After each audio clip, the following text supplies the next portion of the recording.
Hey, good day everyone. My name is Medari Cruz and I will be your reporter for today.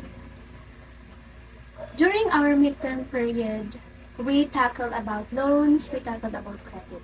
So when we say credit, means simply that someone lends you money after you promise to pay it back with interest. So when we say interest, it is the extra amount that you're going to pay after you borrow the money. So today our topic is still connected to the credit. Our topic for today is about select appropriate credit options. So in selecting appropriate credit options, this involves choosing and identifying the appropriate credit options that are most suitable for an individual's or business financial needs and circumstances.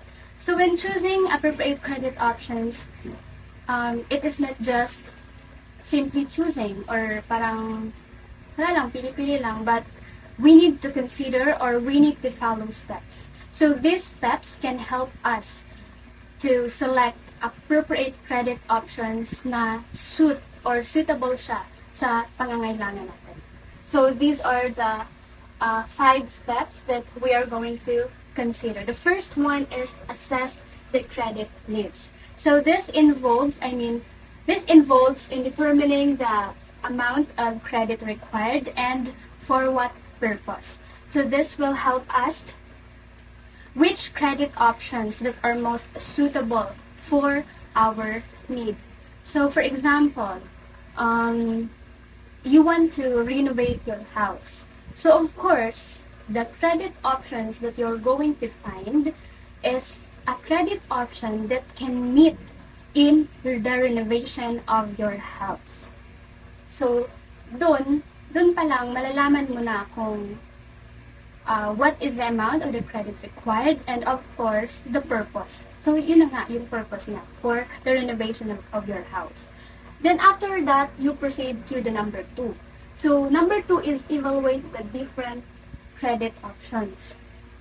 So, that means after you know the amount of the credit required and for what purpose, you're going to evaluate the different credit options. So that means marami palang credit options that may be suitable siya sa need mo, which is, let's say, the renovation of your house. There are many different options, again, that may be suitable, but meron talaga yung best para sa iyo. That is why we need to evaluate. That means we need to do some research so that we'll be able to compare. Then proceed to number 3, which is consider the repayment terms. So in considering the repayment terms, this involves factors such as the length of the repayment period. If gusto mo ba yung short term with higher payment or longer term with lower payment. And then you are going to proceed to number 4, which is consider the interest rates and fees. If I'm not mistaken, nakadepende magkano yung magiging interest rates and fees mo kung gaano mo siya katagal babayaran. As I said a while ago here in the repayment terms or the length of the repayment period, which is the short term with higher payments and the longer term with lower payment. So nakadepende siya sa length of the repayment period kung magkano yung magiging interest niya. So the last but not the least is seek professional advice. Seeking professional advice that does not mean that we don't trust ourselves, but that means we are being wise. We are being more careful when it comes to this matter. Because this is not a small matter because we are talking about money. So if we don't want to regret at the end, we need to seek professional advice. Seeking professional advice is always a good idea because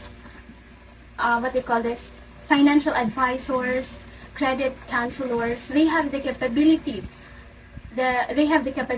to provide us personalized guidance. So that means we will be guided in our decision making.